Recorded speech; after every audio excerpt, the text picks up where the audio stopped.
Buenas noches, comenzamos Puntos de Vista para hablar en esta ocasión del ciberacoso. Hoy es el día contra el ciberacoso, el ciberbullying también. Nos acompañan para dialogar acerca de este preocupante tema el Ceremi de Educación del Biobío, Fernando Peña. Ceremi, buenas noches. Hola Francisco, buenas noches.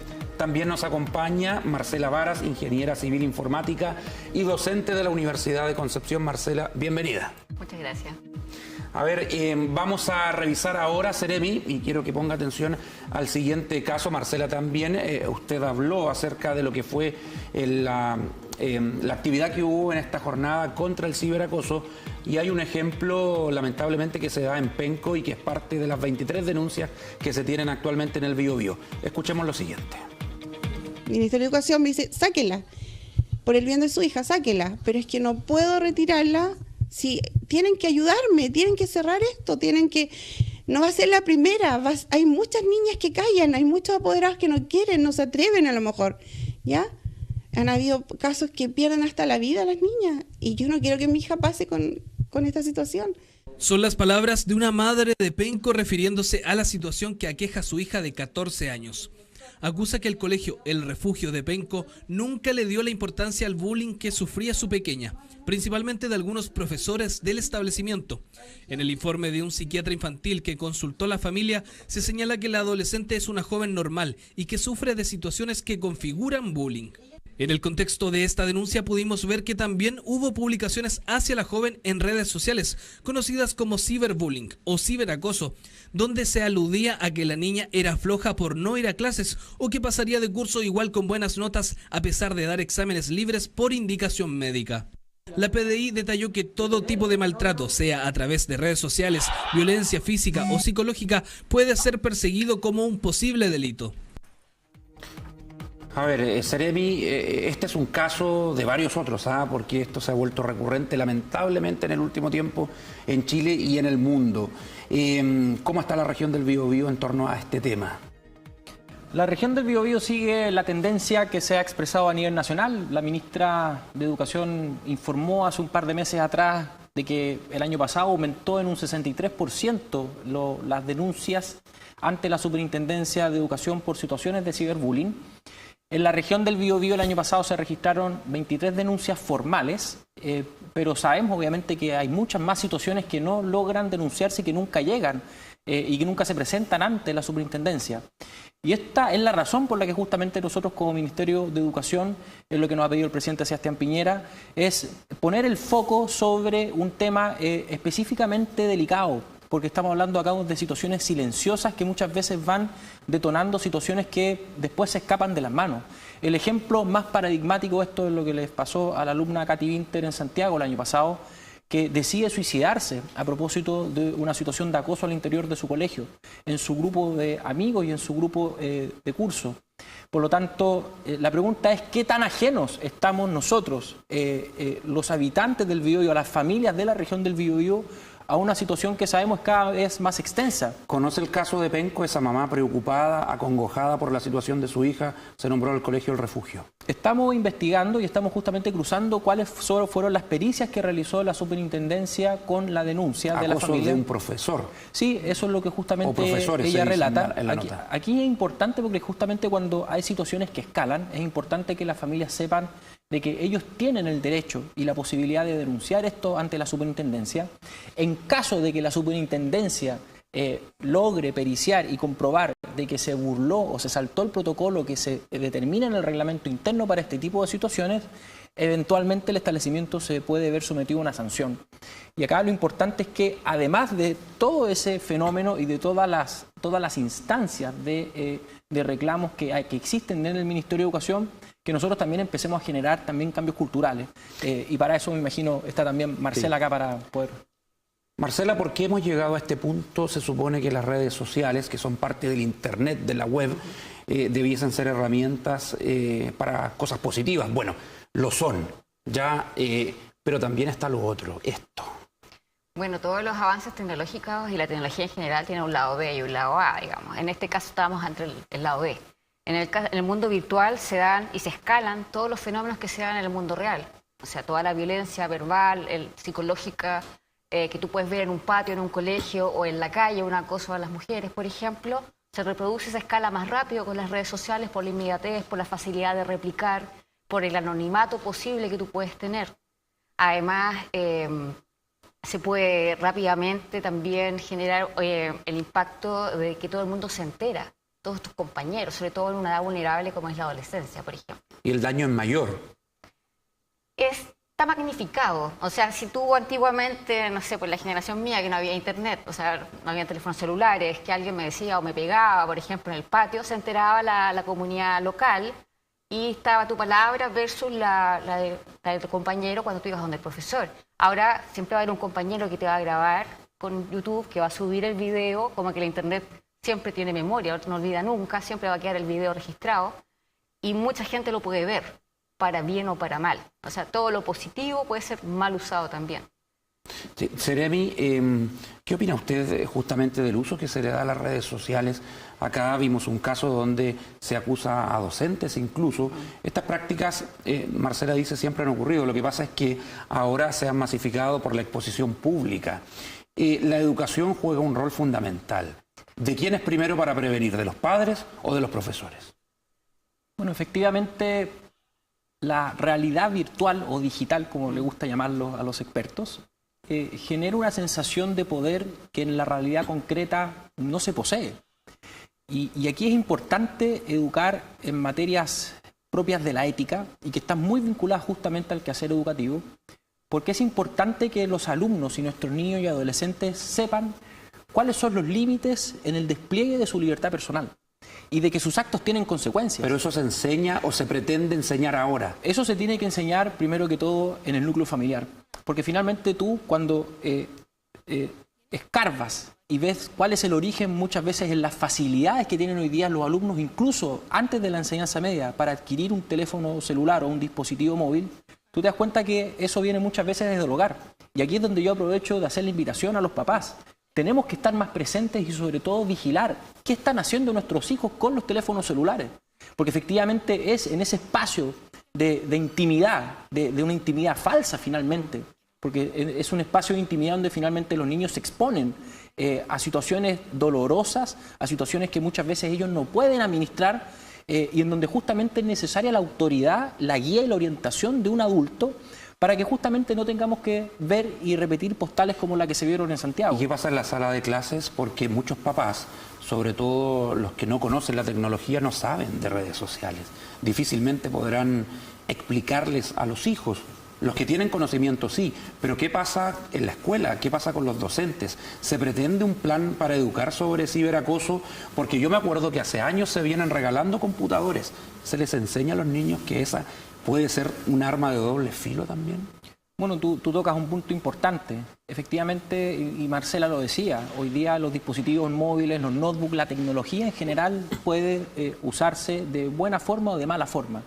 Y aquí es importante no confundir los temas. La tecnología se puede usar para jugar o para divertirse y son dos conceptos totalmente distintos. El Ministerio de Educación, de hecho, desde el nivel parvulario incentiva las dinámicas de juego para los procesos de aprendizaje, porque en el proceso de juego hay, de hecho, una transformación en lo cognitivo, en el proceso de juego hay apertura a la creatividad, al despliegue del talento. Distinto es cuando un alumno solamente utiliza una pantalla para consumir contenido, porque en eso lo único que hay es lisa y llanamente una situación de embobamiento. Distinto es cuando las pantallas y los dispositivos se usan, insisto, en un contexto curricular, en un contexto protegido, para que le tribute finalmente al proceso de aprendizaje. Y eso es lo que el Ministerio está haciendo. Nosotros el día lunes, de hecho, lanzamos un fondo concursable a través del Ministerio de Educación de 400 millones de pesos para que sean las mismas comunidades educativas las que elaboren sus proyectos que pueden ir desde 1,5 millones a 3 millones de pesos, las bases ya están publicadas en la página del Ministerio, para que las mismas comunidades educativas desde su metabolismo interno puedan ir generando iniciativas para combatir esto. Porque, ojo, y acá hay algo importante, esto no se va a eliminar verticalmente con una ley, esto se elimina y esto se reduce y se combate con educación desde la sala de clase, con educación también desde la familia, con conversación y con buena comunicación.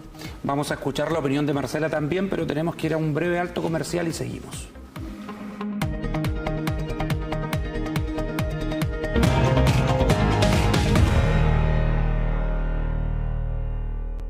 Kino trae 3.500 millones. ¡Chao, jefe! Somos una universidad soñada y construida desde Concepción. Y pronto cumpliremos 100 años. Pero la obra iniciada con entusiasmo y audacia se prosiguió con constancia inquebrantable. Un siglo con espacios para todos. Algunos aprendieron a caminar, a andar en bicicleta, a estudiar. Y sí, también a casarse. Esta es la casa de mentes luminosas, artistas visionarios, rebeldes, científicos adelantados a su tiempo, ciudadanos de espíritu libre. ¿Por qué la gente de esta universidad no puede estar quieta? Vamos a recibir juntos el próximo siglo. Somos la generación centenario.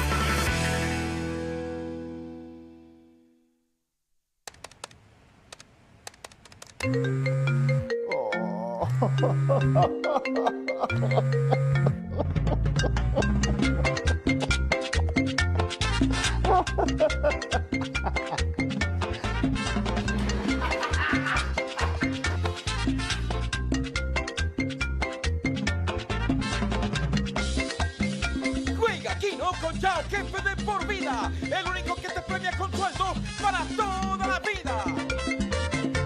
¡Chao, jefe!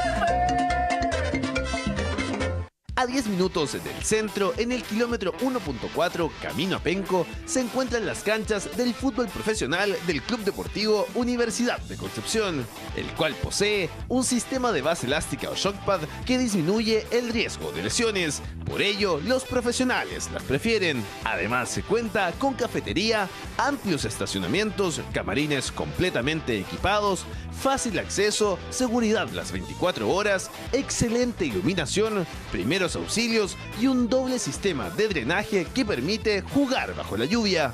Reserva tu cancha en www.cdcampaniludec.cl. Campo Deportivo Campaniludec, donde entrenan los profesionales y juegas tú.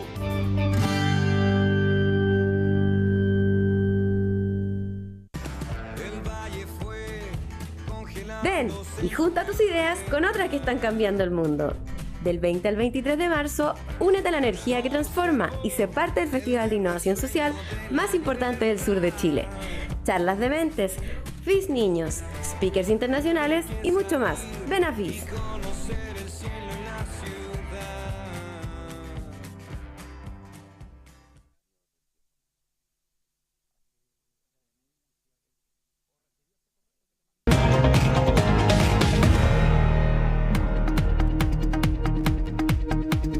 Continuamos en Puntos de Vista hablando del ciberacoso, en el día contra el ciberacoso. Marcela, bueno, el diagnóstico parece estar claro. ¿Cómo se empieza a prevenir esto? Bueno, primero, efectivamente estamos de acuerdo que es educación. El tema es cuál educación. Padres, hijos, profesores. Nuestros niños tienen que saber que ellos no están 100% seguros en las redes, aunque estén posteando, escribiendo o leyendo desde sus dormitorios, desde la seguridad de su hogar. Los padres también tienen que saber que no pueden controlar todo lo que los chicos hacen. O sea, la única forma de enterarte que alguien está siendo acosado es observando y comunicándote muy bien con tu hijo, sabiendo que, o sea, si hay un cambio de ánimo, igual cuando hay un acoso no virtual, sino que es real, o un acoso sexual o algo más grave. Y en el caso de los profesores, también tienen que enseñarle a los chicos cómo comportarse en las redes sociales, porque el hecho de que yo pueda ocultar mi identidad no me da derecho a vulnerar la vida de otra persona, a hacer un acoso, a ser violento. Lo que no puedo hacer en la vida real tampoco lo puedo hacer en el mundo virtual. Ahora, efectivamente, tiene que ver con la ética, tiene que ver con la moral, pero sabemos que esas cosas se desarrollan o se afianzan después a una edad mucho mayor, a los 28, 29 años. Cada vez se posterga un poco más. Ahora estamos un poco resignados como sociedad porque, por ejemplo, los medios de comunicación, las empresas que son parte de ese sector utilizan mucho el Twitter. Y el Twitter es una herramienta para hacer un bullying masivo que vemos desde el presidente de la República hacia abajo. Las redes sociales no se pueden autorregular, censurar. ¿Se pierde el control de tanto seguidor a nivel mundial? ¿Qué rol le compete a Twitter, a Facebook, a Instagram? Sabemos que hay algunas normas que incluso algunas veces le cierran la cuenta a un usuario, pero son los menos casos. ¿Qué responsabilidad tiene la web en esto, Marcela? La web es ¿O las empresas que están detrás? Bueno, o sea, claro, la plataforma tecnológica es una sociedad o una comunidad abierta. Efectivamente, los usuarios tenemos ciertos derechos. Mucha gente desconoce, por ejemplo, que cuando abre una cuenta en Twitter o en Facebook está otorgando toda la propiedad de sus contenidos a la empresa. Entonces, incluso colegas dicen, yo puse el curso en Facebook, pero los materiales son míos. Bueno, ahí uno tiene ciertas herramientas como niveles de privacidad, poder denunciar, bloquear a otras personas, pero cuando tú decides entrar a esta comunidad, ya aceptas las reglas de que otra gente va a poder ver lo que tú pones y eventualmente, como no tienes emoción o tono de voz, puede ser malinterpretado. Las discusiones en Twitter son muy duras a veces, muy despiadadas, pero también uno espera que esas sean más bien conversaciones entre gente adulta. Y no lo son siempre, lamentablemente. Bueno, o que se comporten como adultos. Normalmente no lo son. De hecho, tú debieras demostrar cierta edad. La gente miente, ¿cierto? Todos los niños chicos tienen sus perfiles habilitados sin tener 14 años, que creo que es lo mínimo que existe en Facebook. Ellos también trabajan, por ejemplo, en las empresas para tratar de detectar las fake news. Es un tremendo trabajo para evitar que se propaguen rumores, que también ayuda mucho para el acoso. O sea, yo invento algo y lo propago. Bueno, es difícil manejarlo porque es una escala global, instantánea. Entonces, la única forma, creo yo, como madre, ahora estoy hablando, no como informática, es que nuestros hijos se generen estrategias de autoprotección. Bien, vamos a revisar el resultado de una encuesta que tiene que ver con el ciberacoso y que hicimos a través del Twitter, también del Twitter, lo usamos y mucho, de TVU Noticias. Señor director. Ahí está. ¿Qué tan grave crees que es el ciberacoso entre los estudiantes? El 85% dijo muy grave, el 9% dijo grave, el 2% normal, el 4% los casos son puntuales. Muy grave, Seremi, dice la gente. Sí, porque efectivamente pueden terminar en la muerte de una persona. Se ha ido tomando conciencia justamente de que es lo que comentaba también Marcela, en una sociedad hiperconectada, en donde la sociedad abierta a uno también le estimula el uso de redes sociales y de plataformas tecnológicas, es difícil muchas veces distinguir cuáles son los límites de lo correcto o lo incorrecto. Esa delgada línea roja que separa muchas situaciones muy cotidianas y que incluso para nosotros los adultos es difícil distinguir. Para un niño que está en la etapa escolar es doblemente difícil distinguir esa delgada línea roja y por lo tanto se hace doblemente necesario que nosotros como padres, como educadores y también obviamente los profesores en sus escuelas vayan tomando también conciencia sobre la gravedad de la omisión. Porque cuando nosotros nos omitimos, cuando Marcela, entre comillas, exhortaba a los papás en la casa, nos decía hace un rato, ¿ustedes creen que sus hijos están seguros por estar encerrados en la pieza con un celular?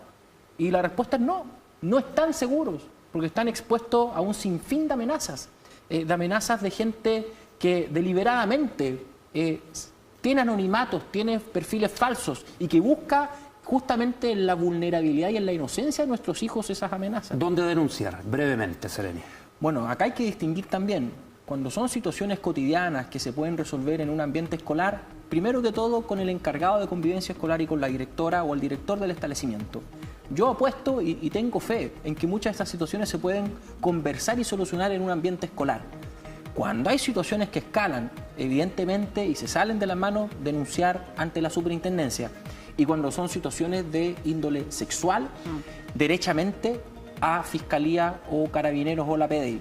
Por lo tanto, en esos tres espacios de denuncia o de administración, lo importante es que las familias sepan que existen redes de apoyo y que cuentan con esa red de apoyo tanto en el ministerio como en las policías y, por supuesto, también al interior de su escuela o de su universidad.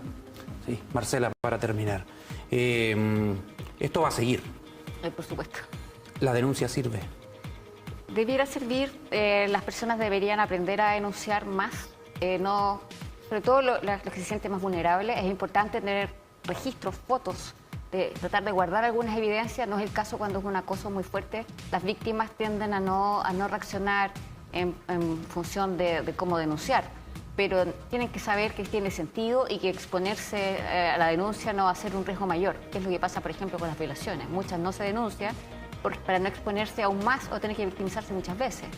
Sí, la denuncia sirve. Y cuando se conoce un caso, se denuncia más, ¿cierto? Como pasó con el sitio nido.org, que supuestamente ahí se quitó la vida a uno de los responsables, eso se está investigando, pero a partir de un par de casos, a nivel nacional aparecieron otros que ayudaron a hacer más presión para que esto se castigara. Muchas gracias, Marcela, por venir a nuestro programa. Te esperamos en una próxima oportunidad.